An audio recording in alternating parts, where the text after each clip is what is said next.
Bartin. Estética da criação verbal. 3. O todo temporal do herói. O problema do homem interior, da alma. 1. O herói e sua integridade na obra de arte. O homem, na arte, é um homem considerado em sua integridade. No capítulo anterior, determinamos que seu corpo exterior era um componente esteticamente significante e que o mundo das coisas constituía o ambiente do corpo exterior. Sabemos agora que, de um lado, o homem exterior, a parte externa do homem, em seu valor plástico, pictural e, do outro, o mundo ao qual ele está ligado e com o qual entra em combinação estética, são transcendentes à sua possível autoconsciência, ao seu eu para mim, à sua consciência viva e capaz de vivenciar. Pensar e organizar assim esteticamente o corpo exterior e o mundo é um dom concedido por outra consciência, pelo autor contemplador ao seu herói, não é uma expressão do herói a partir de dentro de si mesmo, mas uma relação criadora do autor outro com o herói. Neste capítulo, propomos-nos fundamentar uma visão análoga também no que concerne ao homem interior, ao todo interior da alma do herói enquanto fenômeno estético.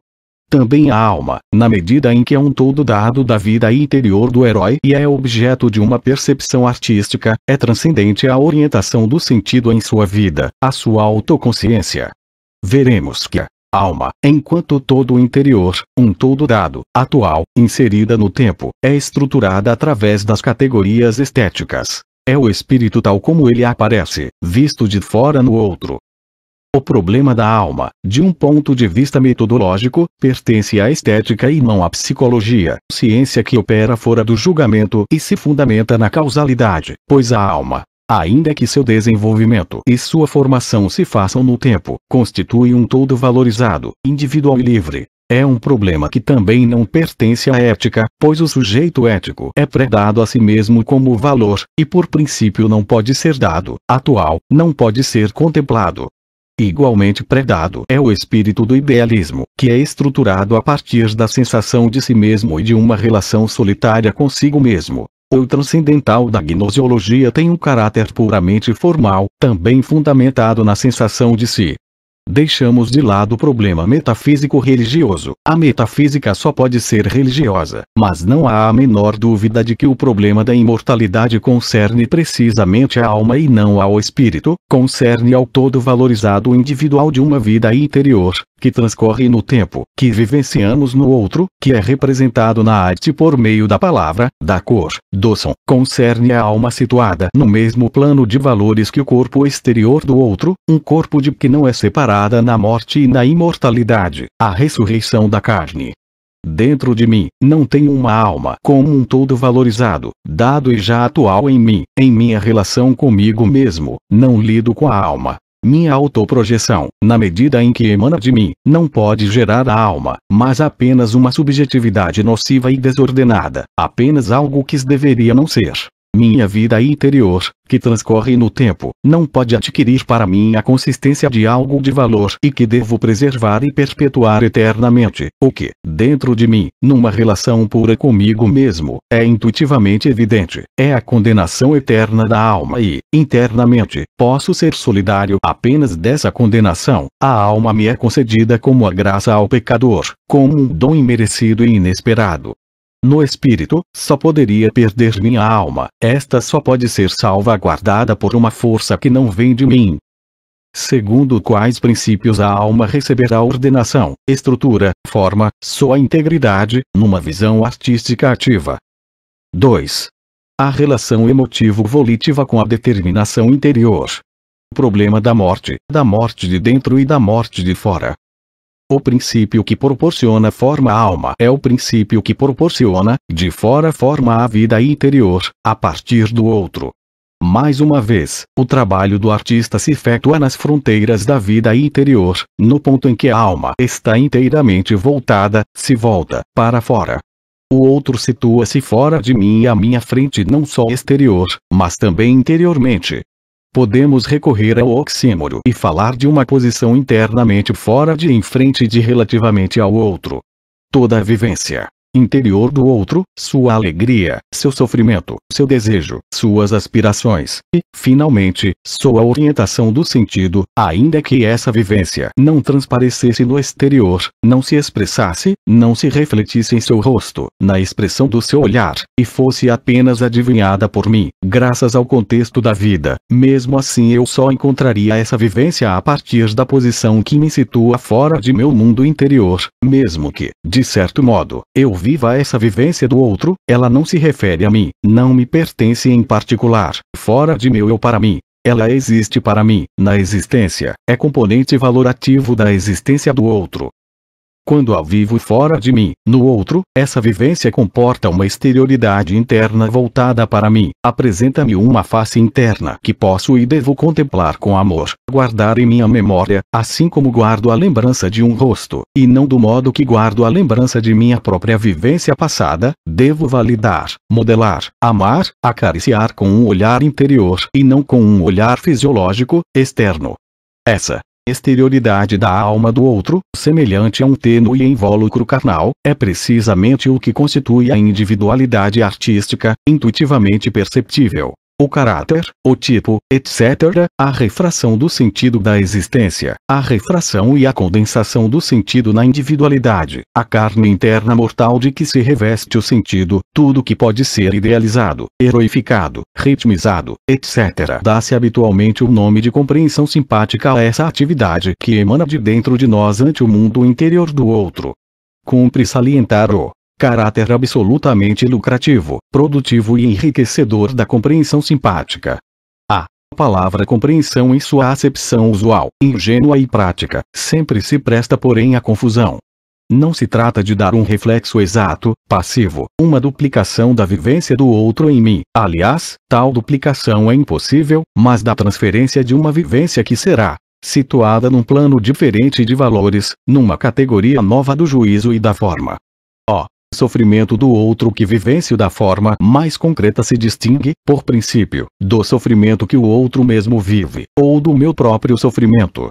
Só tem em comum a noção abstrata de sofrimento, logicamente idêntica a si mesma, e jamais ela se atualiza em parte alguma, nem sequer através da palavra sofrimento que, até na ideia corrente, é marcada por sua entonação própria. Vivenciar o sofrimento do outro é iniciar um fato existencial novo que só pode ser realizado por mim, a partir da posição que sou o único a ocupar e que me coloca interiormente fora do outro.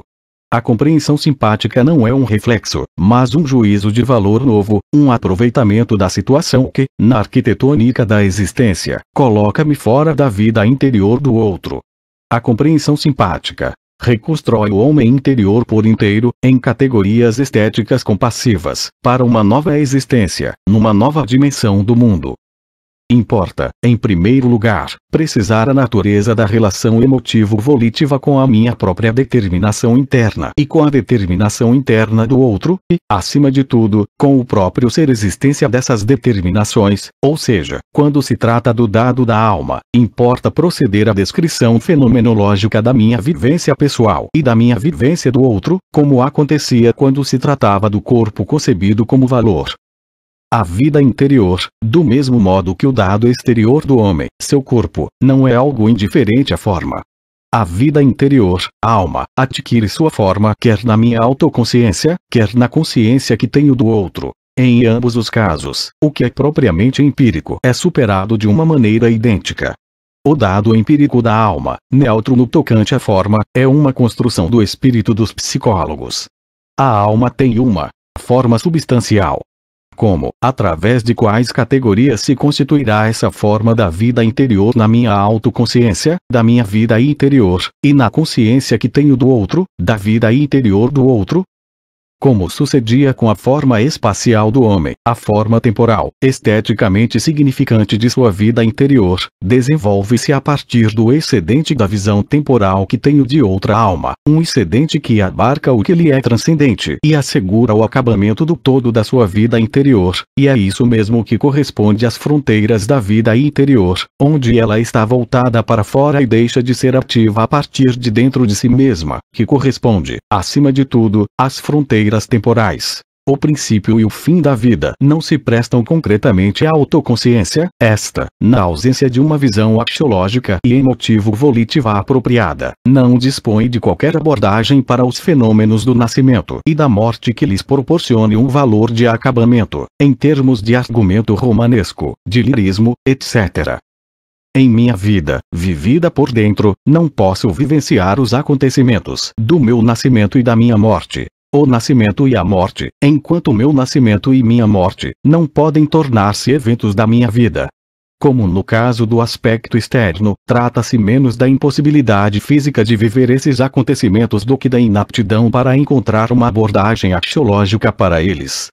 Ter medo de morrer e ter vontade de viver ser neste mundo são sentimentos que diferem substancialmente do medo que sinto ante a morte do outro, de quem me é próximo, e dos cuidados em que me desdobrarei para salvaguardar-lhe a vida.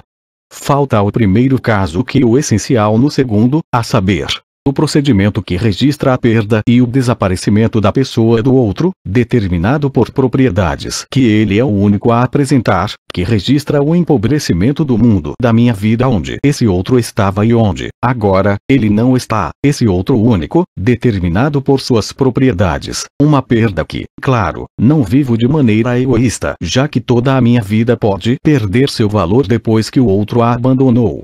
Por mais fundamental que seja esse aspecto do desaparecimento, a verdade é que o coeficiente moral vinculado à morte varia profundamente conforme se trate da minha morte ou da do outro, como já acontecia com o instinto de conservação diferenciado da salvaguarda que asseguramos ao outro, e essa diferença não pode ser eliminada.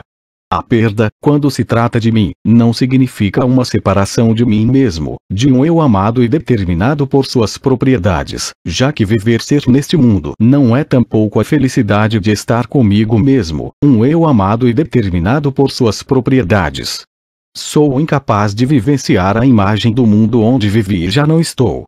Posso, claro, imaginar o mundo depois da minha morte, mas não posso vivenciá-lo internamente no tom emocional que minha morte, minha ausência, introduzirão. Precisarei vivenciar o outro, ou os outros, aqueles para quem minha morte, minha ausência, será um acontecimento na sua vida. Quando tento perceber, em termos de emoção, de valor, o evento da minha morte no mundo, fico sob o domínio da alma de outro possível. JG não estou sozinho, entregue à contemplação do todo da minha vida no espelho da história, da mesma maneira que não estou sozinho quando contemplo minha imagem externa no espelho. O todo da minha vida não tem significado no contexto dos valores da minha vida. Nascer, viver ser neste mundo, e, finalmente, morrer, tudo isso não se realiza em mim e para mim. O peso emocional da minha vida, em seu todo, não existe para mim mesmo. Os valores vinculados à existência da pessoa, determinada por suas propriedades, só concernem ao outro. Apenas o outro torna possível a alegria que sentirei ao encontrá-lo, ao estar com ele, o pesar que sentirei ao deixá-lo, a dor que sentirei ao perdê-lo. E é somente com ele que posso encontrar-me e somente dele que posso separar-me no espaço temporal. Quanto a mim, estou sempre comigo, para mim não poderia haver vida sem mim. Todos esses valores emotivo-volitivos só são possíveis com relação ao outro, e eles dão à sua vida um peso de acontecimento particular que minha própria vida não tem. Não se trata de graus de um valor, mas da natureza das propriedades desse valor. O tom emotivo-volitivo parece contribuir para dar consistência ao outro e particulariza a vivência que tenho do todo da sua vida, dá colorido emocional a esse todo. Em minha vida, os seres nascem, passavam e morrem, e a vida/morte deles é muitas vezes o acontecimento mais importante da minha vida, o acontecimento que determina seu conteúdo, o que é o essencial do romanesco na literatura universal. Esse caráter de acontecimento significante não é concedido à minha própria vida. Minha vida é o que engloba, no tempo, a existência do outro.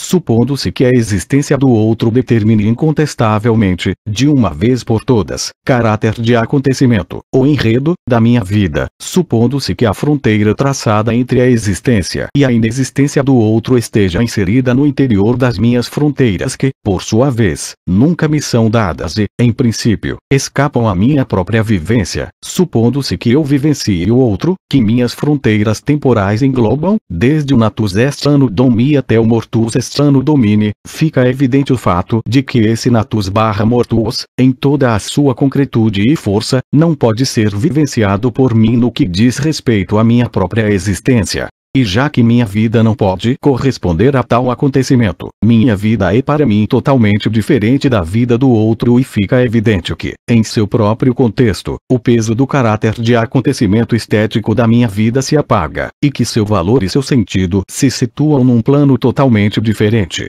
Sou a própria condição da minha vida, mas não sou seu herói no plano dos valores. Como no caso do espaço que me engloba, não posso vivenciar o tempo que engloba minha vida. Meu tempo e meu espaço são o tempo e o espaço do autor e não o do herói, e essa espaço-temporalidade que engloba outro implica, não minha passividade, mas minha atividade estética ante o outro, implica que eu lhe assegure a razão de ser o acabamento, e não o meu. É claro que isso não atenua em nada o significado da consciência que tenho da minha própria natureza mortal e da função biológica que faz com que eu tema a morte e fuja dela. Essa morte que presumo de dentro se distingue totalmente da morte que vivencio de fora, da morte do outro e do mundo onde esse outro, determinado por suas propriedades, já não está, e se distingue pela ótica em que eu fundamento os valores desse acontecimento. Ora, apenas esta última ótica é esteticamente produtiva.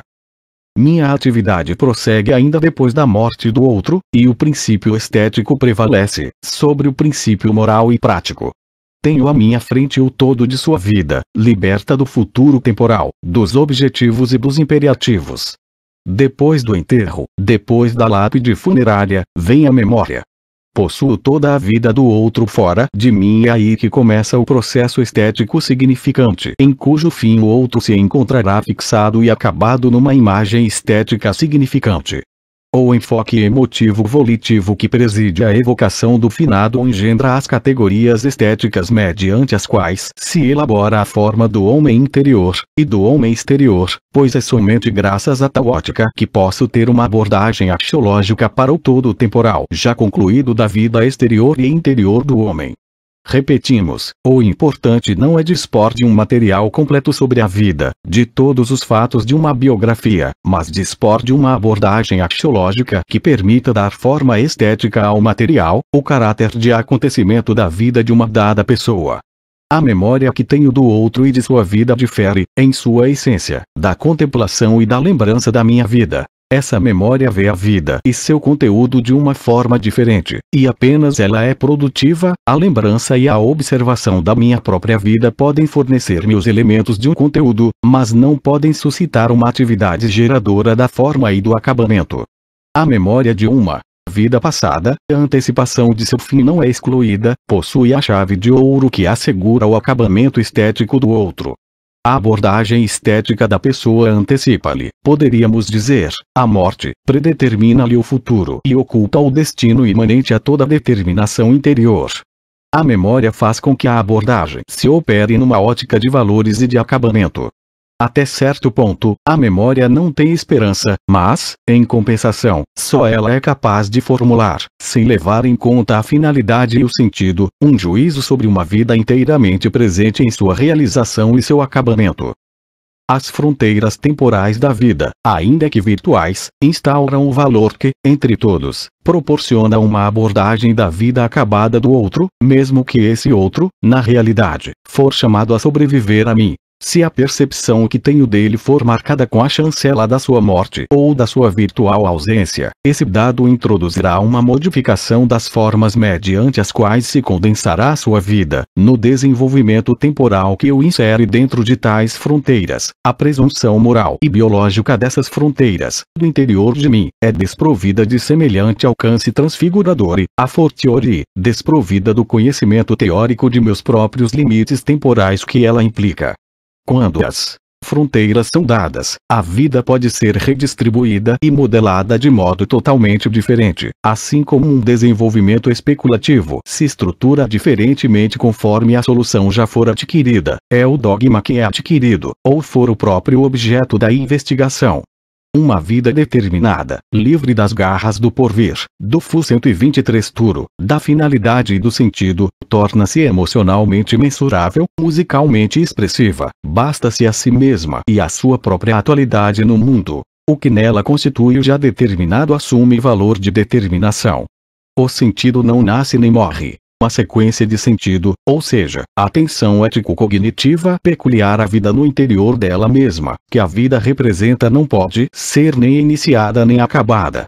A morte não pode ser um princípio de acabamento dessa sequência de sentido e não pode receber uma importância que a converta em um princípio positivo de acabamento. Dentro de si mesma, essa sequência não conhece o acabamento positivo e não pode voltar-se para si mesma com o intuito de coincidir tranquilamente com sua própria atualidade e presença no mundo. É apenas quando essa sequência está voltada para fora de si mesma, quando não existe para si mesma, que pode ser gratificada com a aceitação proporcionada por seu acabamento. Do mesmo modo que as fronteiras espaciais, as fronteiras temporais da minha vida não têm para mim o significado formal, organizador do sentido que elas têm para a vida do outro. Vivo, penso, sinto, ajo, dentro da sequência de sentido da minha vida e não dentro do todo temporal potencialmente acabado de minha presença no mundo. Este último ponto não pode determinar e organizar meu pensamento ou meu ato dentro de mim, na medida em que estes têm um significado ético e cognitivo extratemporal. Nesta vida e neste mundo, não sei ao que se assemelha minha alma vista de fora, e mesmo que eu soubesse, a imagem que teria dela seria impotente para fundamentar e organizar, dentro de mim, o menor dos meus atos, pois, no nível dos valores, o significado estético dessa imagem me é transcendente. Podemos conceber uma falsificação que contudo ultrapassará os limites de uma imagem que ela não fundamenta mas elimina. Todo acabamento é o Deus ex machina para uma vida que, de dentro de si mesma, tende para o sentido da sua existência. É quase total a analogia entre o significado das fronteiras temporais e o significado das fronteiras espaciais na autoconsciência e na consciência que se tem do outro. A descrição fenomenológica dessas experiências, contanto que a descrição não seja perturbada por leis genéricas ou por considerações teóricas externas, o homem em geral, o nivelamento das respectivas posições do eu e do outro, o esquecimento dos valores, esclarece a diferença fundamental que a importância e organização da temporalidade comporta conforme se trate da experiência que tenho de mim ou da experiência que tenho do outro.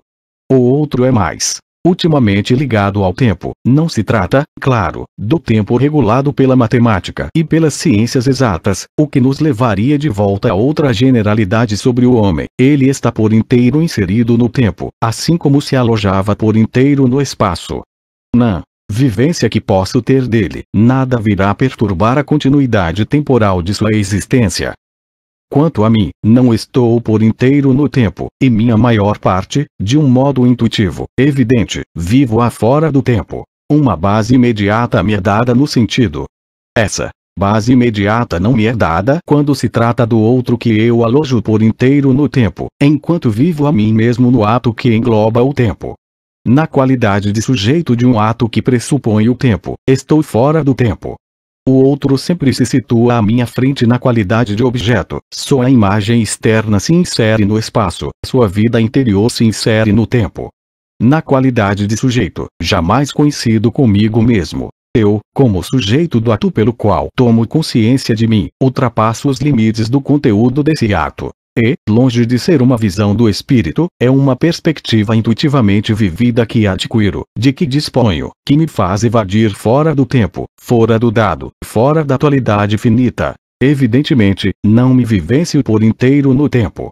E óbvio, por conseguinte, que eu não disponho de minha vida, de meu pensamento, de meus atos, que não os organizo no tempo, num certo todo temporal. O emprego do tempo não organiza a vida, claro, mas no sentido, abstraímos aqui a psicologia especializada relativa ao conhecimento da vida interior e a psicologia da introspecção. A vida interior, enquanto objeto de um conhecimento teórico, é o que Kant tinha em vista. Não vivo a temporalidade da minha vida, e essa temporalidade não é o princípio diretivo do ato prático mais elementar. O tempo, para mim, se prende a uma técnica, assim como o espaço, e domino a técnica do tempo e do espaço. A vida do outro, concreto e determinado, organizo-a no tempo, quando, claro, não abstraio seu ato ou seu pensamento, não no tempo cronológico ou matemático, mas no tempo mensurável em termos de valores e de emoção, um tempo que pode alcançar um ritmo música. Minha unidade é uma unidade de sentido, a transcendência me é dada em minha experiência espiritual, a unidade do outro é uma unidade espaço-temporal. Aqui também podemos dizer que o idealismo é intuitivamente convincente no tocante à sensação que temos de nós mesmos. O idealismo é uma fenomenologia da sensação de si e não pode aplicar-se à experiência que se tem do outro. A concepção naturalista da consciência e do homem no mundo é uma fenomenologia do outro. Está claro que abstraímos a importância filosófica dessas concepções das quais retemos apenas a experiência fenomenológica em que se fundamentam essas concepções e da qual estas são o produto teórico. Vivencio a vida interior do outro enquanto alma, ao passo que em mim mesmo vivo no espírito. A alma é a imagem vivida que globaliza tudo o que foi efetivamente vivido, tudo que faz a atualidade da alma no tempo, ao passo que o espírito globaliza todos os significados de sentidos, todos os enfoques existenciais, os atos que fazem sair de si mesmo, sem abstrair o eu.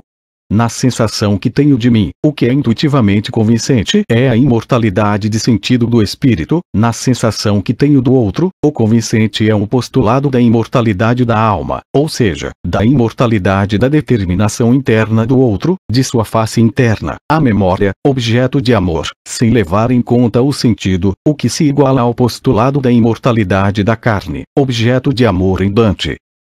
A alma vivida de dentro é espírito, e este é extraestético, assim como o corpo vivido de dentro é extraestético. O espírito não pode ser depositário do caráter de acontecimento, pelo próprio fato de não existir, de ser sempre apenas pré-dado, de ainda estar sempre por vir. Ele não conhece a tranquilidade que lhe viria de dentro de si mesmo, pois não oferece base, nem fronteiras, nem ponto de apoio para um ritmo ou para uma mensuração absoluta da emoção, e não pode ser o depositário do ritmo, ou de outra transcrição estética. A alma é o espírito que não se materializou e encontra seu reflexo na consciência amorosa do outro, homem ou Deus. É aquilo com que eu mesmo não tenho nada que fazer, no que sou passivo, receptivo, dentro de si mesma. A alma só pode envergonhar-se de si mesma, é de fora que pode ser bela e ingênua. A determinação interna, a carne mortal do sentido engendrada pelo mundo e que morre no mundo e para o mundo, que está inteiramente dada e acabada no mundo, reunida no objeto finito, pode ser acompanhada de um caráter de acontecimento significante e ter um estatuto de herói. Assim como o caráter de acontecimento da minha vida é elaborado pelos outros que nela são heróis, é apenas na exposição que faço de minha vida para o outro, apenas através do olhar e do tom emotivo volitivo do outro, que me torno o herói dela. Assim também a visão estética do mundo, a imagem do mundo é elaborada pela vida acabada e suscetível de acabamento dos outros que são seus heróis. Compreender esse mundo como o mundo dos outros, que nele concluem suas vidas, o mundo de Cristo, de Sócrates, de Napoleão, de Pushkin, etc., é a primeira condição para uma abordagem estética do mundo. Cumpre sentir-se em casa no mundo dos outros para poder passar da confissão para a contemplação estética objetiva, da discussão sobre o sentido e da busca do sentido para o dado maravilhoso do mundo. Cumpre compreender que tudo que dá valor ao dado do mundo, tudo que atribui um valor autônomo à presença no mundo, está vinculado ao outro que é seu herói, fundamentado em seu acabamento. É a respeito do outro que se inventam histórias, é pelo outro que se derramam lágrimas, é ao outro que se erigem monumentos. Apenas os outros povoam os cemitérios. A memória só conhece, 50 preserva e reconstitui o outro. E tudo isso é feito a fim de que minha própria memória das coisas do mundo e da vida se torne, por sua vez, memória estética. Somente no mundo dos outros é possível a dinâmica estética, com caráter de acontecimento, em seu valor autônomo, uma dinâmica operante no passado que tem seu valor sem levar em conta o futuro, no passado em que todas as obrigações e as dívidas estão perdoadas, todas as esperanças abandonadas. O interesse artístico é o interesse que uma vida acabada suscita fora do sentido. Cumpre sair de si mesmo se quiser libertar o herói para o movimento livre de seu caráter de acontecimento no mundo. 3. O ritmo. Analisamos, do ponto de vista de sua especificidade, o valor conferido à determinação interna do homem, e chegamos à conclusão de que minha vida a existência não era um valor estético em si, não tinha um caráter de acontecimento significante em si, assim como minha existência física não tinha um valor plástico-pictural significante. Não sou o herói da minha própria vida. Agora, temos de examinar as condições em que se efetua o trabalho estético que molda a determinação interna. Uma emoção considerada isoladamente, um estado interior e, finalmente, o todo da vida interior. Neste capítulo, só trataremos das condições gerais nas quais a vida interior se elabora para tornar-se uma alma e, mais particularmente, as condições do sentido, nas quais se elabora o ritmo enquanto ordenação temporal. As formas específicas da criação verbal adotadas pela expressão dessa alma, confissão, autobiografia, caráter, tipo, etc., serão objeto do capítulo seguinte, o todo significante.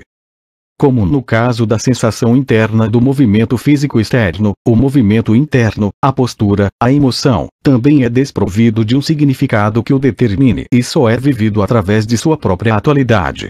A vivência, enquanto algo determinado, não é vivenciada por aquele que a vive, ela é orientada para o sentido, para o objeto, e não para si mesma, ela não tende a determinar-se e a instaurar sua presença total na alma.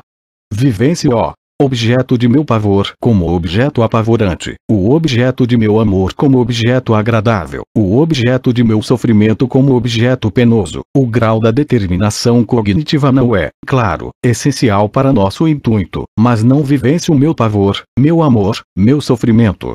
A vivência corresponde a uma postura axiológica de todo o meu eu a respeito do objeto, e a posição que eu tomarei em função dessa postura não me é dada. Para viver minha sensação, devo torná-la o objeto especial de minha atividade. Para viver minha vivência, devo abstrair-me das coisas, dos objetivos e dos valores para os quais estava orientada a minha vivência viva e dos quais ela recebia seu sentido.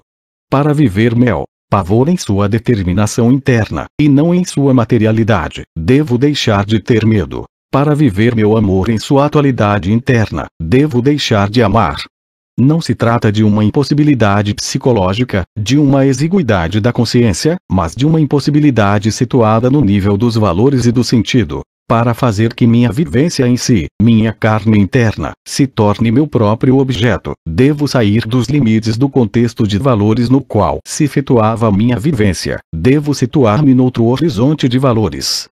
Terei de tornar-me o outro relativamente a mim mesmo cuja vida é vivida em meu próprio mundo dos valores, e esse outro deverá ocupar uma posição de valores que seja fundamentada, que seja situada fora de mim, fora do que sou, psicólogo, artista, etc. Poderíamos formulá-lo assim: não é no contexto dos valores da minha própria vida que minha vivência pode adquirir seu significado próprio enquanto determinação interna. Em minha vida, esse contexto não existe para mim. Preciso de um ponto de fixação do sentido que esteja situado fora do contexto da minha vida, que seja vivo e criador, e, por isso mesmo, fundamentado de direito, para poder extrair minha vivência para fora do acontecimento singular e único da minha vida, e, por isso mesmo, do acontecimento único da existência, pois esta só me é dada do meu interior, para poder perceber-lhe a determinação enquanto caracterização de mim mesmo, enquanto traço específico de meu todo interior, enquanto fisionomia de minha face interna, que se trate de um caráter ou de um tipo, ou então somente de um estado interior. É verdade que é possível uma autoprojeção moral que não ultrapasse os limites do contexto da vida. Essa projeção não se abstrai do objeto e do sentido que são motor da vivência. É justamente a partir do ponto de vista do objeto predado que a projeção moral refrata o dado nocivo da vivência.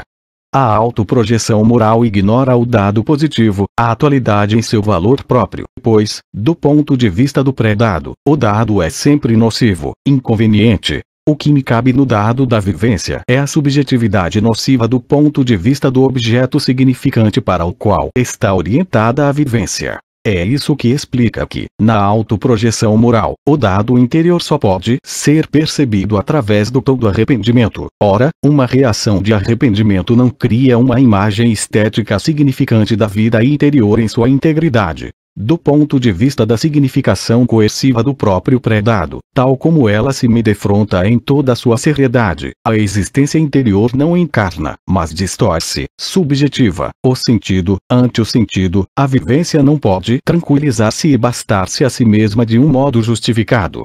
A projeção gnosiológica, e, mais geralmente, a projeção filosófica, filosofia da cultura, ignora o dado individual, positivo, da vivência. O que a interessa não é a forma individual que a vivência do objeto pode assumir, o qual é um dado individual do todo interior da alma. O que lhe interessa é a transcendência das formas do objeto, e não da vivência, e sua unidade ideal, predada.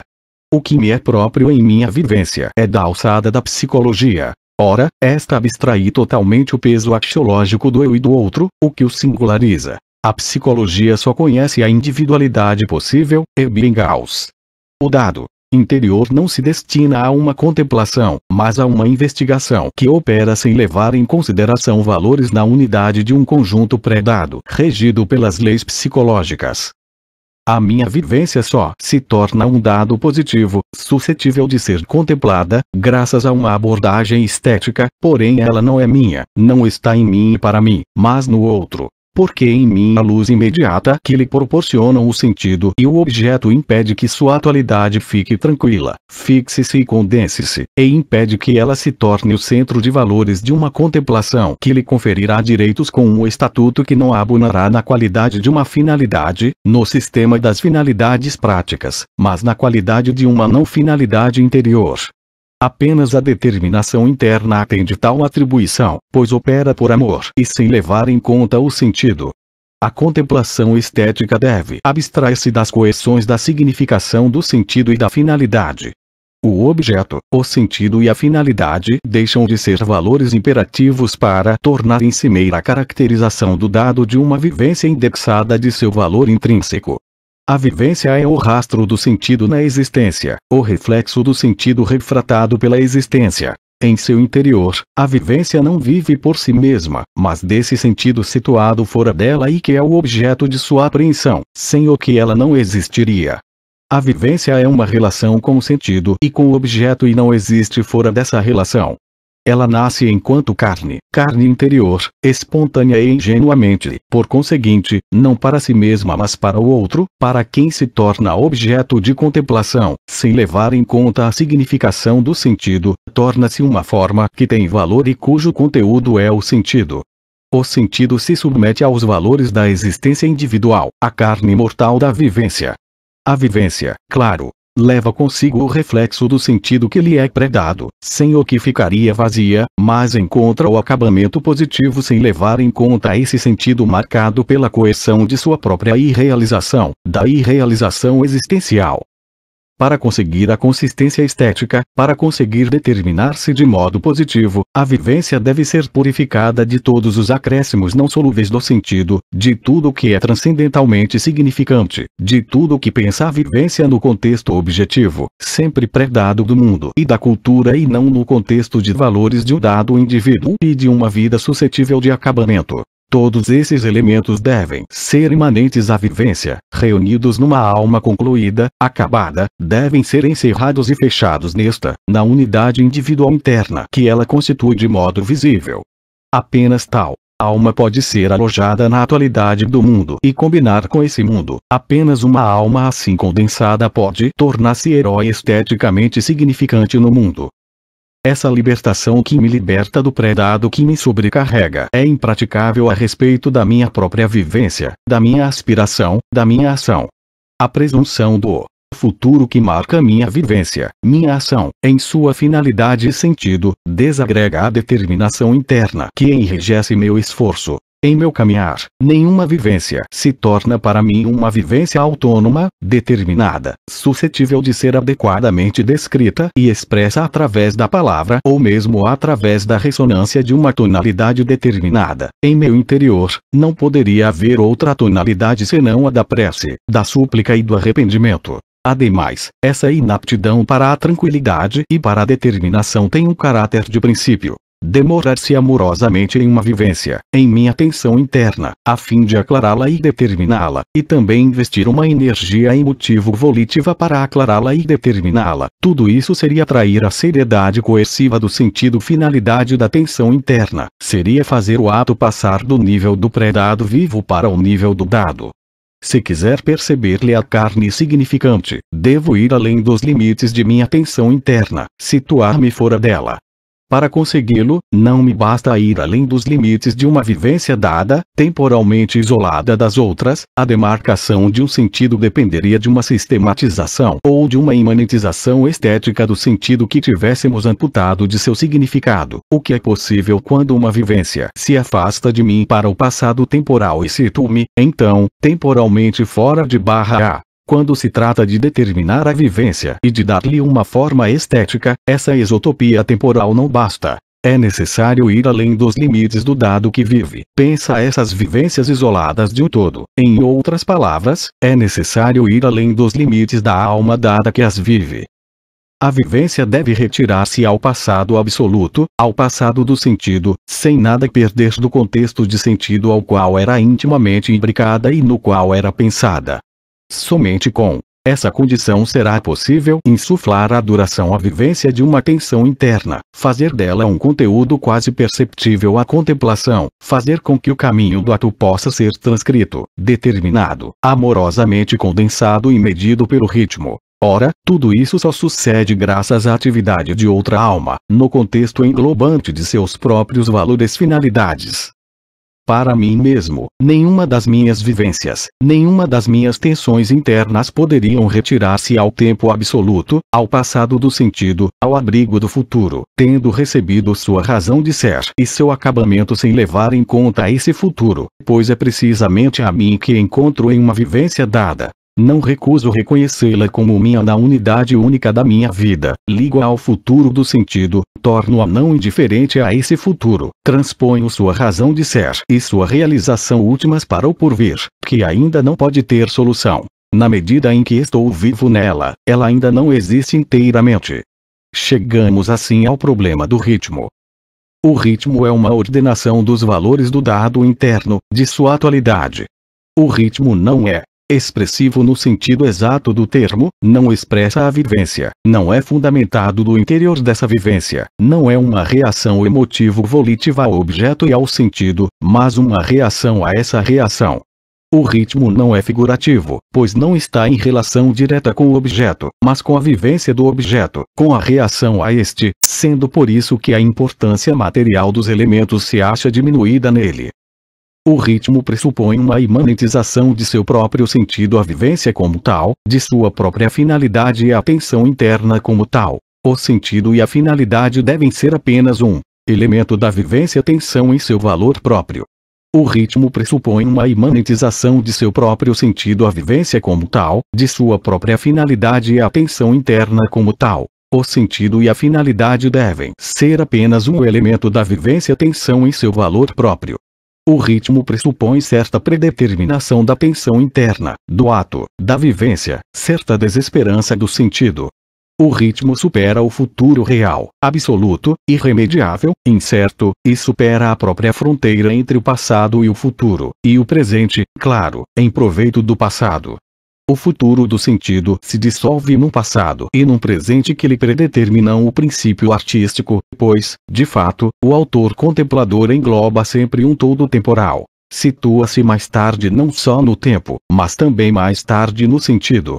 A passagem enquanto tal que leva do passado e do presente ao futuro absoluto do sentido e não a um futuro que deixa todas as coisas no lugar, ao futuro que deve, enfim, concluir e realizar, ao futuro que opomos ao presente e ao passado e que encerra salvação, transfiguração, redenção. Em outras palavras, ao futuro que não é uma categoria de tempo, mas uma categoria de sentido, a categoria daquilo que, no plano dos valores, ainda não aconteceu, não está predeterminado, não está desacreditado pela existência, maculado pelo dado existência que, isento dessa impureza, não pode ser traído e beneficia-se de uma descontinuidade ideal, não gnoseológica e teórica e sim prática, no sentido de dever ser. Essa passagem corresponde ao meu puro caráter de acontecimento, situa-se onde, de dentro de mim, participo do acontecimento único da minha existência. Onde o resultado do acontecimento é incerto e não está predeterminado. O que não está predeterminado é o sentido e não o caráter de acontecimento. Este, do mesmo modo que o ritmo e que toda a vivência estética, é orgânico e interiormente predeterminado, e ele pode e deve ser apreendido em sua totalidade, do começo até o fim, por um olhar interior que o engloba, pois apenas um todo, ainda que potencial, é esteticamente significante. É aí, justamente, que passa a fronteira absoluta que demarca o domínio refratário, o domínio que por princípio é extra-rítmico, inadequado ao ritmo. O ritmo torna-se aí distorção e mentira. É o domínio onde, em mim mesmo, a existência deve ser superada em nome do dever ser, onde o dever ser e a existência entram em conflito, no interior de mim mesmo, onde ser e dever ser excluem-se mutuamente. É aí o ponto de uma dissonância fundamental, pois a existência e o dever ser, o dado e o pré-dado, não podem, dentro de mim, no meu interior, juntar-se no ritmo, não podem situar-se em um único e mesmo plano de valores, não podem tornar-se uma fase de evolução numa mesma sequência de valores positivos, tornar-se arces e tese do ritmo, dissonância e cadência, pois essas duas modalidades se situam no mesmo plano de valores positivos, já que a dissonância no ritmo é sempre convencional. Mas é precisamente nesse domínio que, no meu interior, sou confrontado com o dever ser, que percebo como outro mundo, que é o domínio da minha criatividade mais séria e da minha produtividade mais pura. Assim, o ato criador, a vivência, a atenção, o ato, que enriquece o acontecimento existencial, que inicia um novo, é por princípio um ato extra-rítmico, por ocasião de sua realização, claro, pois uma vez realizado, ele se afasta e retorna à existência onde, em mim mesmo, adquirirá um tom penitente, no outro, um tom heróico. O livre-arbítrio e a atividade são fatos incompatíveis com o ritmo. A vida, a vivência, a atenção, o ato, o pensamento, vivida nas categorias da liberdade moral e da atividade, não pode ser ritmizada. A liberdade e a atividade criam um ritmo para uma existência passiva e que não é livre, no plano ético. O Criador é livre e ativo, a coisa que se cria é passiva e não é livre. O que é verdadeiro, necessário, e não é livre, numa vida a qual o ritmo deu sua forma, não se prende a uma necessidade nociva, a uma necessidade indiferente aos valores, a uma necessidade cognitiva, é uma necessidade que se relaciona com o dom, com o amor pelo belo. A existência ritmizada tem uma finalidade sem finalidade gratuidade, uma finalidade que não emana de uma escolha, de um julgamento, que não implica responsabilidade. O lugar que ela ocupa no todo estético do acontecimento aberto da existência não é objeto de um julgamento, não entra em linha de conta. Esse todo, no plano dos valores, não está sob a dependência do futuro incerto do acontecimento existencial, e tem sua razão de ser, sem levar em conta o futuro. Mas o que responde pela escolha da finalidade, pelo lugar ocupado no acontecimento existencial, é a atividade moral, e, nessa ótica, ela é livre. Nesse sentido, a liberdade ética, o livre-arbítrio, não é somente liberdade no que se refere às necessidades cognitivas, causais, é também liberdade no que se refere às necessidades estéticas, liberdade de meu ato, no interior de mim, no que se refere à existência, a uma existência que pode não estar validada no plano dos valores, a existência da visão artística. Onde quer que eu esteja, sou sempre livre, e não posso libertar-me do dever ser. Tomar consciência de si mesmo ativamente significa aclarar-se à luz do sentido por vir, fora do qual não existo para mim mesmo. A relação consigo mesmo não pode ser de ordem rítmica. É impossível encontrar-se a si mesmo no ritmo. A vida que reconheço como minha, na qual minha atividade faz com que eu me encontre, não pode ser expressa pelo ritmo que só lhe insufla um sentimento de vergonha. E é aqui que todo ritmo deve interromper-se. Esta é a área da sobriedade e do silêncio, desde as zonas inferiores da vida prática até os ápices ético-religiosos. Eu só posso ser possuído pelo ritmo. No ritmo, como na narcose, não tenho consciência de mim mesmo. A vergonha do ritmo e da forma é o que dá origem ao inocente iluminado e ao altivo solitário, é o que dá origem à consciência de si hostil ao outro que, tendo ultrapassado suas fronteiras, quer traçar ao redor de si mesma um círculo infrangível.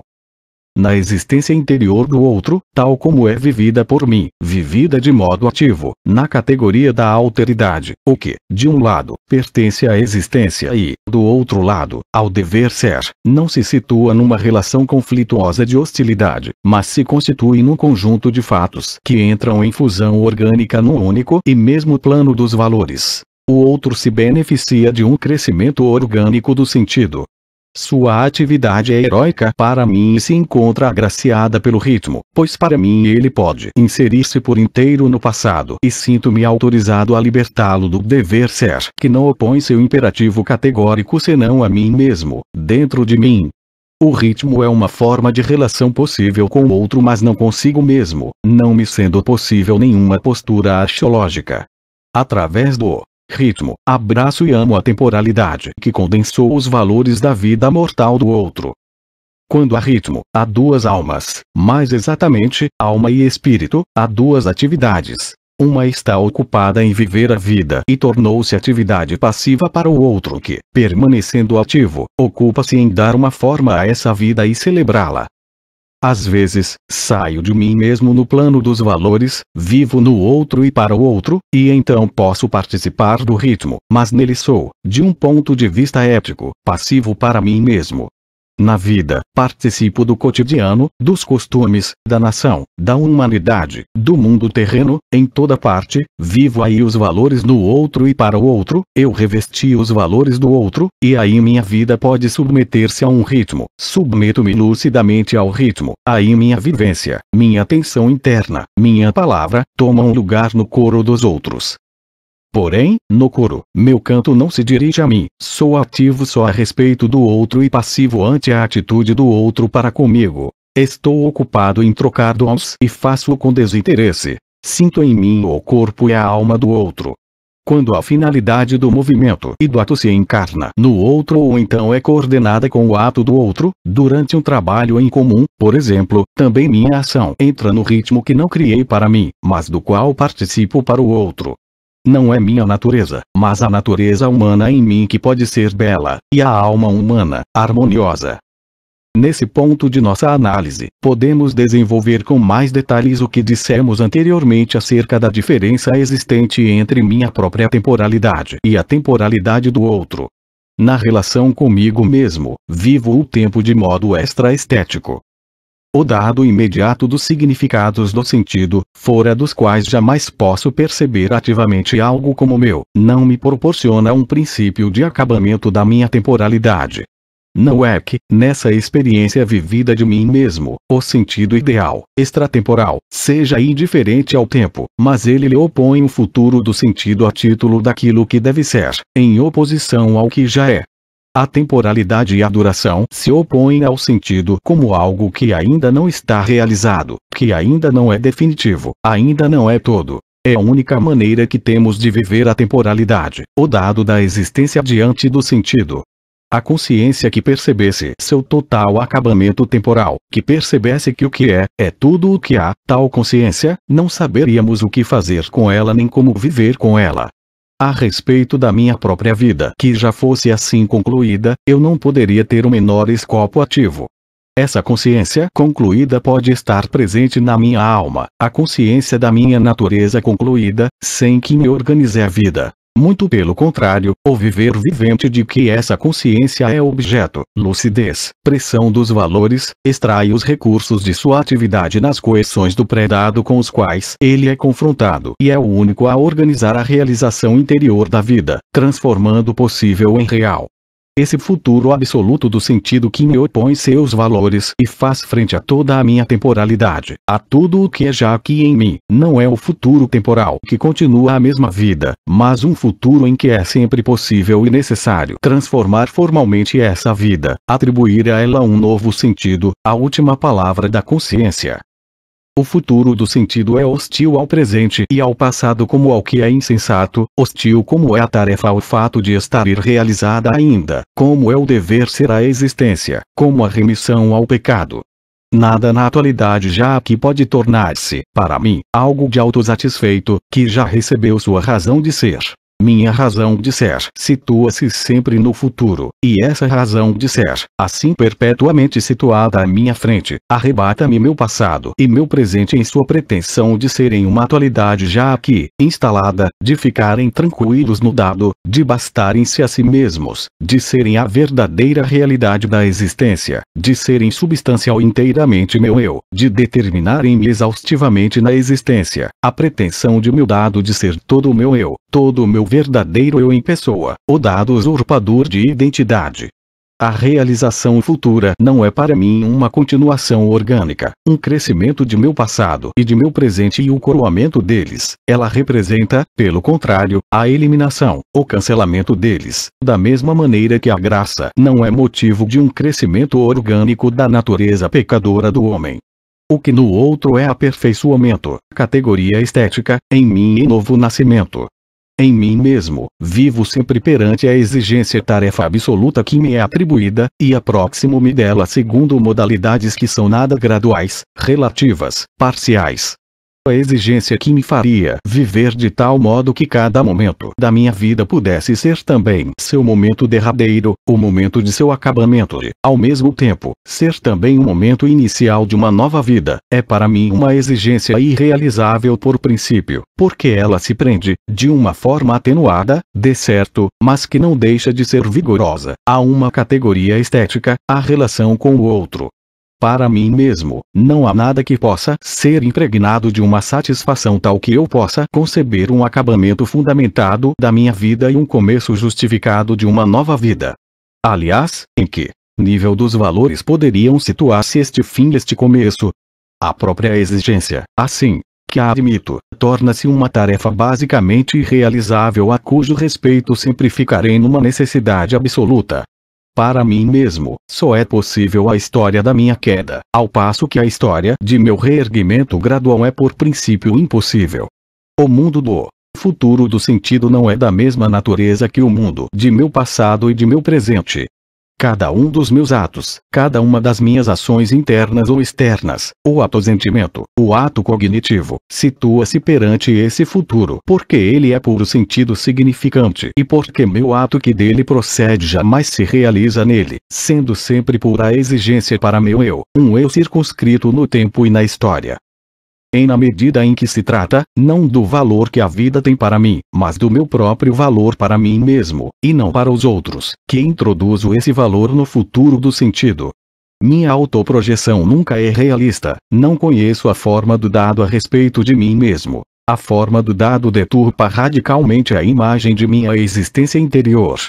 Sou, no que tange ao sentido e ao valor que tenho para mim mesmo, lançado a um mundo do sentido infinitamente exigente. Assim que tento determinar-me, para mim mesmo, não para outro e a partir do outro, encontro-me apenas nesse mundo do predado, fora do tempo em que sou já aqui, encontro-me apenas como algo que ainda está por vir em seu sentido e valor, ao passo que, no tempo, se me abstraio totalmente do predado, encontro apenas meu escopo desordenado, minha aspiração e meu desejo irrealizados, os membros disjecta de minha integridade possível. O que poderia reuni-los, dar-lhes vida e forma, alma, a unidade de meu eu para mim, isso ainda não tem existência, é apenas predado, está ainda apenas por vir. Minha determinação de mim, mesmo não me é dada nas categorias da existência temporal, mas nas categorias do que é ainda a inexistência, na categoria das finalidades e do sentido, no futuro do sentido, hostil a qualquer forma de minha atualidade no passado e no presente. Ser, para mim mesmo, significa estar ainda por vir, deixar de ser por vir para si mesmo, ser aqui já por inteiro significa morrer espiritualmente. Na determinação de minha vivência para mim mesmo, determinação do sentimento, da aspiração, do desejo, do pensamento, nada pode ter valor, a não ser o objeto e o sentido pré-dados que se realizavam através de minha vivência. A determinação do conteúdo de minha existência interior não é mais que o reflexo do objeto e do sentido com os quais me confronto, não é mais que o rastro deles. Qualquer antecipação do sentido, por mais completa e perfeita que seja, determinação para o outro e no outro, de dentro de mim, é sempre subjetiva. A condensação, a determinação desse sentido, quando não lhe introduzimos do exterior categorias estéticas que nos validem e nos acabem com formas peculiares à categoria do outro, é uma condensação nociva que limita o sentido, uma condensação espaço-temporal que, por assim dizer, ficou para trás do objeto e do sentido. Por pouco que a existência interior se separe do sentido que lhe está contraposto e que é por vir, que é o único a criá-la em sua totalidade, por pouco que ela se oponha ao sentido, valendo-se da autonomia de seus próprios valores, do contentamento que conhece diante do sentido, ela não deixará de cair em contradição profunda consigo mesma, de desembocar em sua própria negação, de negar o conteúdo de sua existência, que se prevalece de seu ser aqui JD, e se tornará mentira, existência da mentira ou mentira da existência. E, vivida no interior da existência, a queda imanente à existência. Ela faz parte da tendência da existência de bastar-se a si própria. É a contradição interna da existência, na medida em que pretende ser aqui já em sua continuidade em nome de seu próprio contentamento, diante do sentido, é a autovalidação da existência que se opera para com e contra o sentido de que emana. A ruptura com as origens, é o movimento que se detém de repente, sem razão, imobiliza-se e vira as costas à finalidade de que procedia. A matéria, que de repente se cristaliza numa rocha de uma forma determinada. É o acabamento incongruente e inapto que se descobre de repente a vergonha de sua própria forma.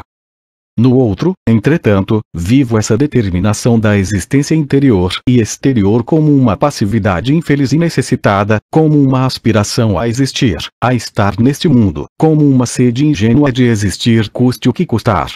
Situada fora de mim, a existência como tal, com suas mais monstruosas pretensões, só me aparece em sua ingenuidade, feminilidade, passividade, e minha atividade estética pensa, aclara e modela suas fronteiras de fora, e assegura-lhe os valores de seu acabamento. Se me jogo por inteiro na existência, deixo de aclarar o acontecimento que a existência é para mim e torno-me um seu obscuro participante inorgânico passivo.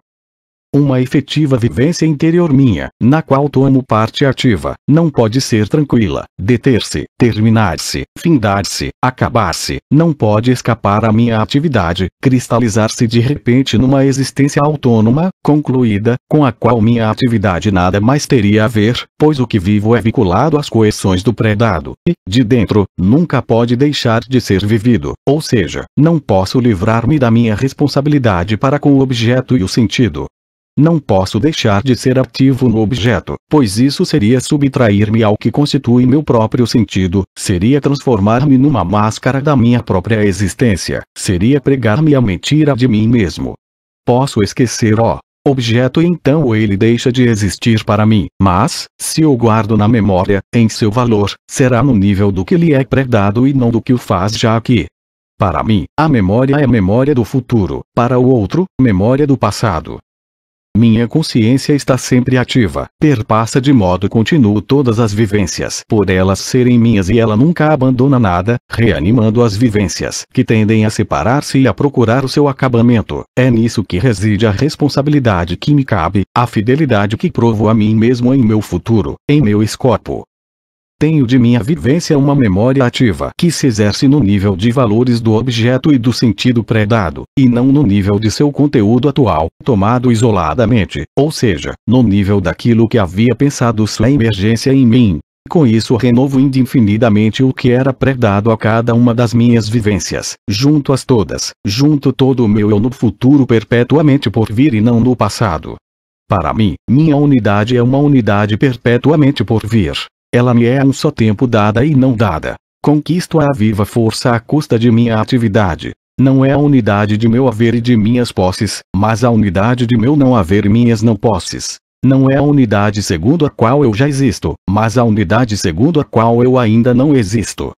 Tudo quanto é positivo nessa unidade vem do pré-dado, sendo dado constituído pelo negativo. Tal unidade só me é dada no momento em que todo valor me é pré-dado. Só com a condição expressa de não me insular do sentido pré-dado é que tenho o domínio indefectível de mim no futuro absoluto, mantenho-me em meu próprio pré-dado, governo-me realmente a partir do remoto infinito de meu futuro absoluto. Posso demorar-me em minha existência somente em forma de arrependimento, porque essa demora se realiza à luz do pré-dado. Basta que esse pré-dado se perca de vista no campo de meus valores para que caia a atenção que me fazia estar comigo mesmo no futuro, para que meu dado perca sua unidade por vir e se desfaça, se quebre em fragmentos embotadamente atuais de existência.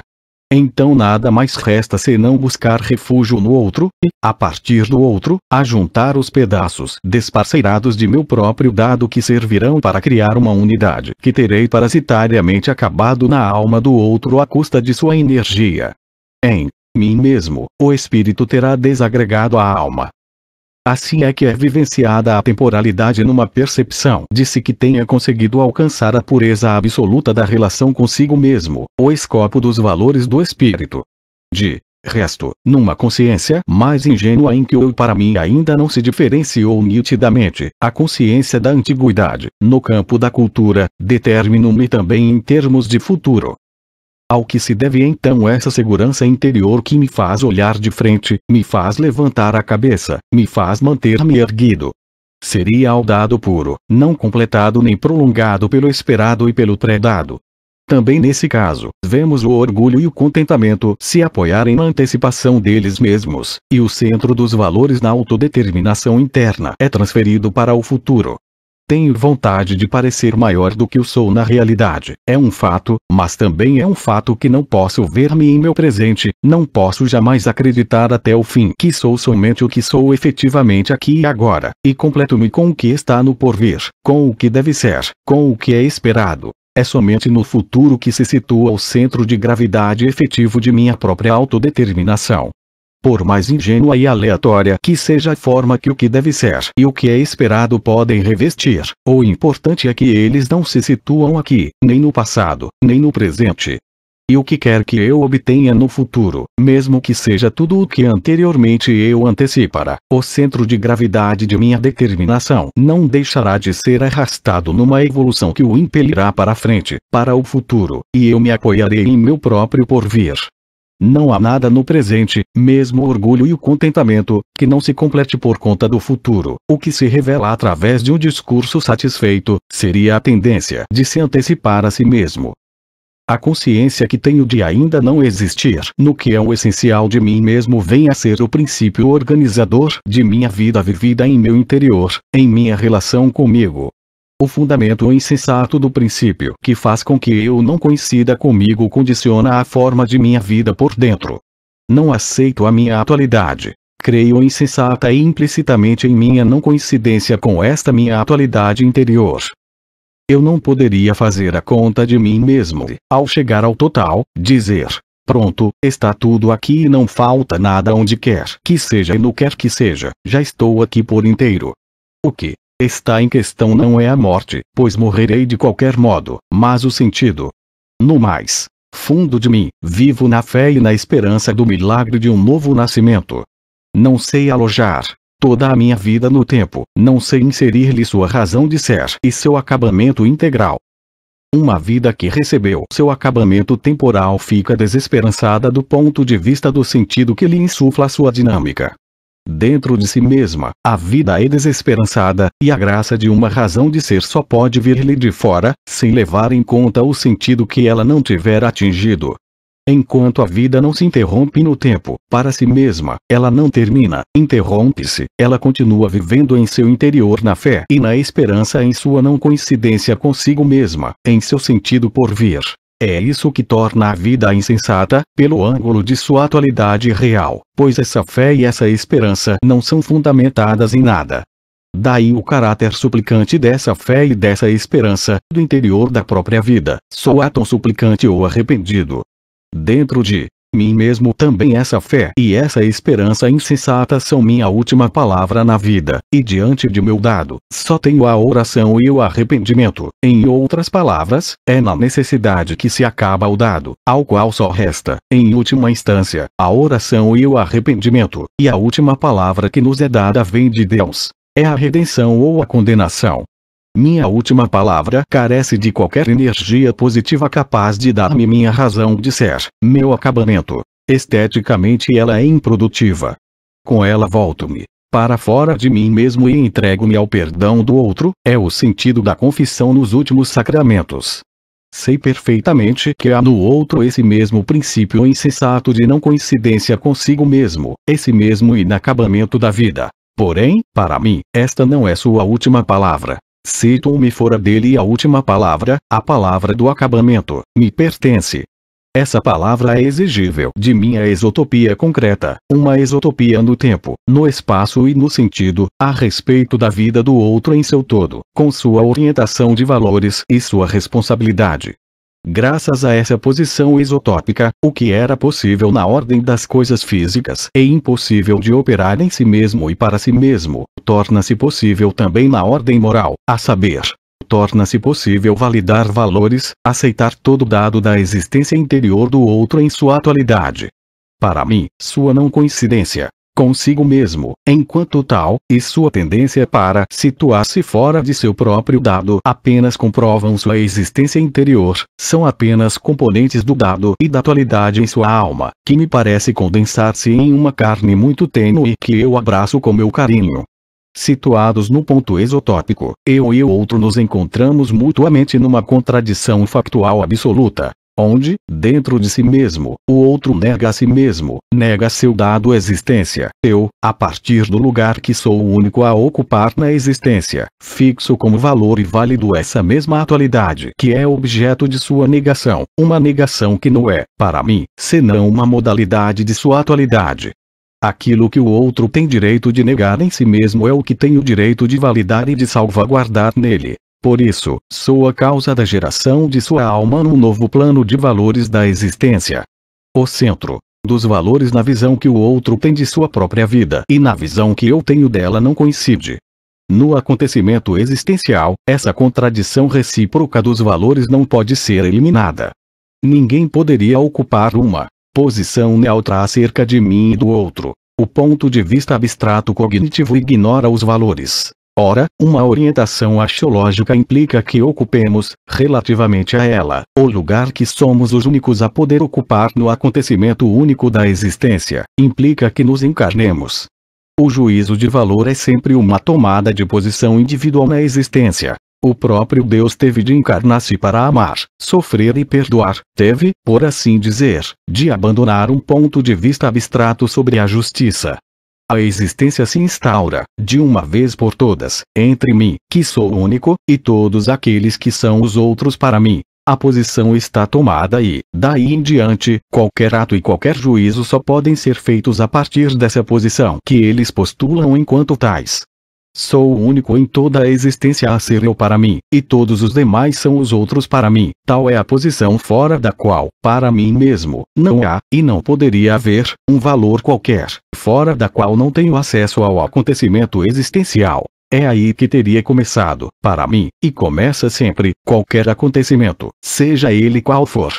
Um ponto de vista abstrato não capta a dinâmica factual da existência, sua realização axiológica ainda aberta. No acontecimento singular único da existência, é impossível ser neutro. O sentido do acontecimento em processo de realização só pode aclarar-se a partir do lugar que sou o único a ocupar, e quanto mais forte for a tensão que me implanta nele, maior, sempre maior será a clareza. Para mim, o outro coincide consigo mesmo, e eu o enriqueço de fora em virtude dessa coincidência e integridade que lhe assegura um acabamento positivo, sendo assim que ele fica esteticamente significante, fica herói. E por isso que, pelo ângulo da forma, o herói sempre é ingênuo e espontâneo, por mais desdobrado e profundo que seja em seu interior. A ingenuidade e a espontaneidade são modalidades da forma estética como tal. Quando elas estão ausentes, o herói não alcança uma objetividade completa, pois o autor não conseguiu ocupar uma posição firme fora do herói que continua a exercer sua autoridade no nível do significado de seu sentido. Uma forma estética significante não procura fazer descobertas de sentido no terreno do herói. Sua última palavra, ela diz com o acabamento que proporciona a existência concebida basicamente como finda, passada. Perceber, em sua existencialidade, a mais profunda contradição, não participar dela mas englobá-la numa visão que a converte numa modalidade da existência. Isso significa devolver a essa contradição a ingenuidade e a espontaneidade. Quando o outro, voltado à obtenção do sentido, internamente serve de norma para nós, quando nos associamos ao seu enfoque do sentido, torna-se-nos difícil termos seu domínio estético e os meios de seu acabamento. Seus valores de sentido, que servem de norma para nós, decompõem-lhe a carne externa e interna, destroem-lhe a forma significante ingênua e espontânea. É-me difícil transpô-lo para a categoria da existência já que estou nele. A antecipação da morte tem essencial importância para o acabamento estético da pessoa. E essa antecipação da morte que é justamente introduzida, como constituinte necessário, na forma significante da existência interior do homem, na forma de sua alma. Nossa presunção da morte do outro, concebida como uma inevitável irrealização do sentido, como um fracasso de toda a sua vida, faz com que criemos para ele formas tais que ele mesmo, a partir da posição que ocupa, é por princípio impotente para encontrar. Numa abordagem estética do outro, este deve constantemente coincidir consigo mesmo e devemos vê-lo por inteiro, ainda que só potencialmente por inteiro. A abordagem artística da existência interior do homem o predetermina. A alma é sempre predeterminada, ao contrário do espírito. Ver meu retrato interior equivale a ver meu retrato exterior. É mergulhar o olhar no mundo onde, por força de princípio, não existo, com o qual não tenho nada a ver, se quiser permanecer eu mesmo. Minha face interna, esteticamente significante, é uma espécie de horóscopo, com o qual também não tenho nada a ver. O homem que conhecesse efetivamente todo o seu horóscopo, ficaria no estado absurdo de contradição interna. O lado sério e arriscado da vida desapareceria, assim como desapareceria o enfoque correto de seu ato. Para uma abordagem estética da existência interior do outro, é preciso, em primeiro lugar, não crer ou ter esperanças nele, mas aceitá-lo em seus valores. É preciso não estar com ele nele, mas fora dele, pois nele, dentro dele, não há outra dinâmica além da fé e da esperança. A memória, que reúne e acaba, põe-se de pronto em ação no mesmo momento em que o herói aparece. Este é engendrado por essa memória da morte. O processo de formação é um processo de recordação. A encarnação estética do homem interior presume desde o início a desesperança do sentido do herói. A visão artística dá-nos todo herói, um herói calculado e medido até o fim. Ele não deve apresentar-nos um mistério de sentido, nossa fé e nossa esperança devem calar-se. Desde o início devemos determinar, às apalpadelas as fronteiras de seu sentido, admirar a qualidade formal de seu acabamento e não esperar dele revelações de sentido. Desde o início devemos vivenciá-lo por inteiro, lidar com seu todo, e, no sentido, ele deve estar morto para nós, formalmente morto. É isso que permite dizer que a morte é a forma estética de acabamento da pessoa. A morte enquanto falência de uma validação, enquanto fracasso do sentido, contabiliza o sentido, coloca um problema e propõe métodos para a validação estética efetuada fora do sentido. Quanto mais profunda perfeita for a encarnação, melhor ouviremos os sons intensos do acabamento operado pela morte, ao mesmo tempo que a vitória estética sobre a morte, o combate da memória contra a morte, a memória entendida como tensão que se exerce sobre os valores e como fixação e aceitação que se operam sem levar em conta o sentido. Uma tonalidade de Ré quem acompanha ao longo de toda a vida o herói que se encarnou. Daí essa desesperança particular ao ritmo, sua tonalidade como que ligeira no queixume e alegria, o alívio que ele introduz na seriedade do sentido que não conhece solução. O ritmo abarca a vida já passada em que, desde o acalanto, se fazem ouvir os acentos do Requiem final. Mas a arte salvaguarda e válida essa vida passada que ela vota à memória perpétua. Daí a bondade desesperançada, misericordiosa do ritmo. Nos casos em que somos levados pela dinâmica do sentido como tal através do aspecto do herói que nos entrega seu predado e não o dado individual de sua existência interior, a forma e o ritmo ficam mais complexos. A vida do herói tende a traspassar a forma e o ritmo, a receber um significado autoritário de seu sentido que, do ponto de vista da refração do sentido da existência na alma, do ponto de vista da atualidade do sentido encarnado, só apresenta sua distorção. Todo acabamento artístico convincente torna-se impossível. A alma do herói, deixando a categoria do outro, passa para a categoria do eu para nela desagregar-se e perder-se no espírito. 4. A alma. Este é o todo esteticamente significante da vida interior do homem, de sua alma, que só recebe uma forma e um acabamento positivo na categoria do outro através da qual sua atualidade é validada, sem levar em conta o sentido dever ser. A alma é o todo fechado, encerrado em si mesmo, da vida interior, um todo que coincide consigo mesmo, é igual a si mesmo e postula a atividade do outro amoroso cuja posição é isotópica. A alma é o dom de meu espírito ao outro. Na arte, o mundo das coisas onde vive e evolui a alma do herói é esteticamente significante a título de ambiente dessa alma. Na arte, o mundo não é o horizonte do espírito atuante e sim o ambiente da alma que se retirou ou está se retirando. A relação do mundo com a alma, relação esteticamente significante e combinação entre o mundo e a alma, é análoga à relação da imagem visual do mundo com o corpo. O mundo não se situa defronte da alma, mas a rodeia e a engloba, combinando-se com suas fronteiras. O dado do mundo entra em combinação com o dado da alma. A atualidade já aqui, difundida por toda a existência, a face da existência já determinada em seu conteúdo, o eu sou aqui da existência necessita receber sua razão de ser sem levar em conta o sentido por ser apenas pura factualidade, atualidade que se impõe, em relação à plenitude predada do sentido de acontecimento. Mesmo quando se presume que o sentido e o dever ser são um conteúdo determinado, contido na imagem ou no conceito, essa própria determinação da presunção se retira imediatamente do campo da existência, do já aqui.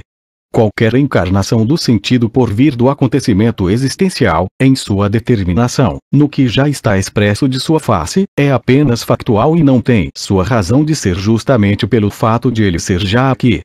Tudo que já é, ou é sem razão de ser, tendo ousado, por assim dizer, já determinar-se e instalar-se, impor-se, com sua própria determinação num mundo que, em sua totalidade, é ainda por vir, em seu sentido, em sua razão de ser, da mesma maneira que uma palavra que quisesse determinar-se por completo na frase que ainda não foi dita e pensada até o fim.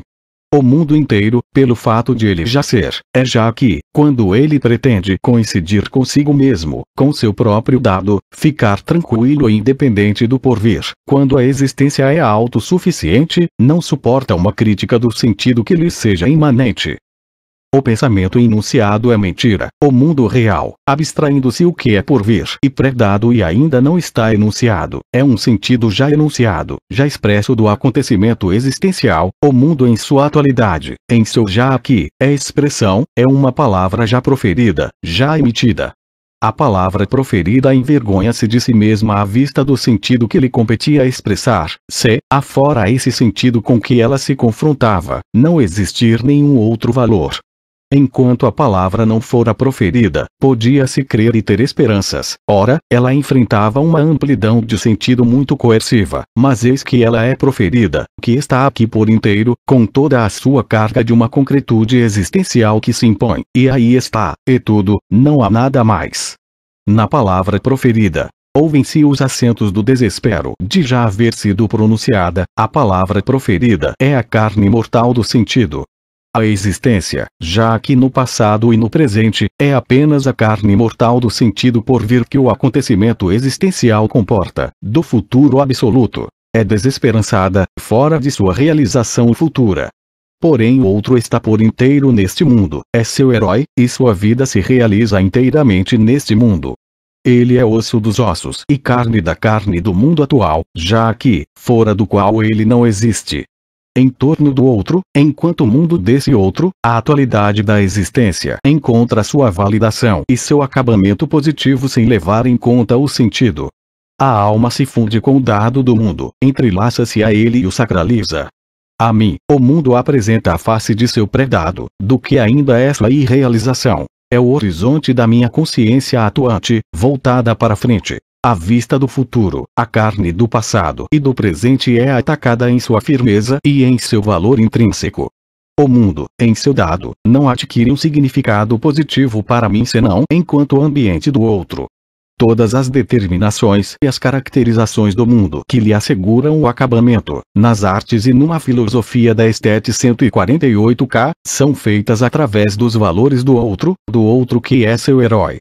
Esse mundo, essa natureza, essa história, essa cultura, essa visão do mundo decorrente daí, tudo isso, enquanto validado, sem levar em conta o sentido, enquanto reunido e acabado pela memória eterna, é apenas mundo, natureza, cultura do homem e outro. Tudo que determina e caracteriza a existência em sua atualidade que lhe insufla sua dinâmica dramática, desde o ingênuo antropomorfismo do mito, cosmogônia, teogônia, até as modalidades da arte contemporânea e até as categorias de uma filosofia intuitivamente estetizante. O princípio e o fim, nascimento/aniquilamento, existência/dever, vida, ética, arde com fogo emprestado da alteridade. O nascimento e a morte, assim como todos os elos intermediários da vida, representam a amplitude dos valores segundo os quais se enunciará a atualidade da existência. A carne mortal do mundo só tem seus valores significantes se é animada pela alma mortal do outro. O espírito a desagrega, o espírito não a vivifica, julga-a. Daí se segue que a alma e todas as formas assumidas pela encarnação estética da vida interior, o ritmo, assim como as formas do mundo dado, esteticamente relacionado com a alma, não podem por princípio ser formas da pura expressão de um si do que é peculiar ao si, mas são apenas as formas de uma relação com o outro e com sua própria autoexpressão. Todas as determinações estéticas significantes do mundo, vividas do interior, são transcendentes à própria vida e ao dado do mundo, vivido do interior dessa vida, e apenas isso produz sua força e seu significado, assim como a força e o significado do perdão e da remissão dos pecados só existem através do outro que os realiza. Não posso perdoar a mim mesmo, nem redimir meus pecados. Semelhantes perdão e remissão não teriam importância do ponto de vista dos valores, uma força e um significado que de outro modo seriam vazios. A atividade supra-existencial do autor é a condição necessária para que a atualidade existencial possa receber uma forma estética. Devo ser ativo para que a existência possa exercer-se passivamente, em toda confiança. Devo ver mais que a existência, e para obter esse excedente de valores em minha visão, tenho de ocupar uma posição exterior relativamente à existência, que recebe assim sua forma estética, para que a existência possa ser ingênua para mim. Devo colocar o ato e a minha atividade criadora no terreno que ignore as pretensões à beleza, para que a existência possa parecer-me bela. A atividade propriamente criadora que procede de mim mesmo começa onde terminam os valores da atualidade em mim, onde termina a existência como tal em mim. Na medida em que encontro ativamente e em que penso algo como dado e atual, determinado por esse mesmo ato que o determina, já me situo acima dele, e é nesta medida que uma determinação axiológica lhe é axiologicamente superior. É nisso que reside meu privilégio arquitetônico. Procedente de mim mesmo, encontro um mundo situado fora de mim, que procede de meu ato. Por isso, por situar-me fora da existência, sou o único a poder abuná-la e acabá-la sem levar em conta o sentido. É o ato absolutamente lucrativo, produtivo, que emana apenas de minha atividade. Mas, para ser efetivamente produtivo, para enriquecer a existência, esse ato deve ser inteiramente supra-existencial. devo abandonar inteiramente a existência, de tal modo que não reste para mim nenhum valor residual de meu eu nem de meu ato estético pelo qual eu abono e acabo a existência. Preciso purificar todo o campo da existência dada que se oferece ao outro, preciso orientar toda a minha atividade para frente de mim, a fim de que ela não se desvie para mim, tendendo a colocar-me também no campo visual e a englobar-me. É somente então que a existência se revelará em sua necessidade, em sua fraqueza e em sua debilidade, como a criança, sozinha e desamparada, em sua passividade e em sua santa ingenuidade. Ser já significa estar na necessidade, necessitar ser validado de fora, ser amado, salvaguardado, de fora. Estar em sua atualidade exterior, significa abrir-se, de modo feminino, à atividade puramente validante do eu. Mas para que a existência se abra a mim em toda a sua passividade e sua feminilidade, devo situar-me inteiramente fora dessa existência e ser inteiramente ativo.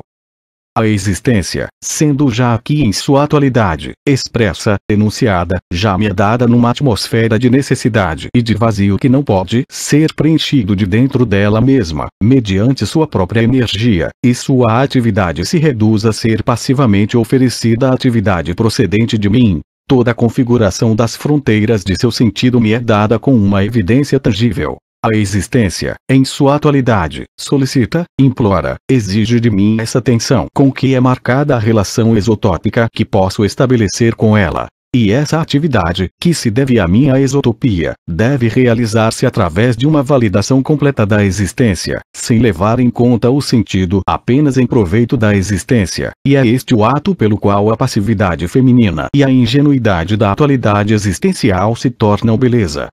Mas se eu tivesse, com essa atividade que me é peculiar, de jogar-me na existência, sua beleza assim expressa seria de imediato aniquilada. É claro que é possível minha participação passiva no dado fundamentado da existência, no dado que é a alegria. Uma relação ativa com a existência não conhece a alegria. Para ficar alegre, devo tornar-me ingênuo. Dentro de mim, em minha atividade, não posso ser ingênuo, por isso não posso ser alegre.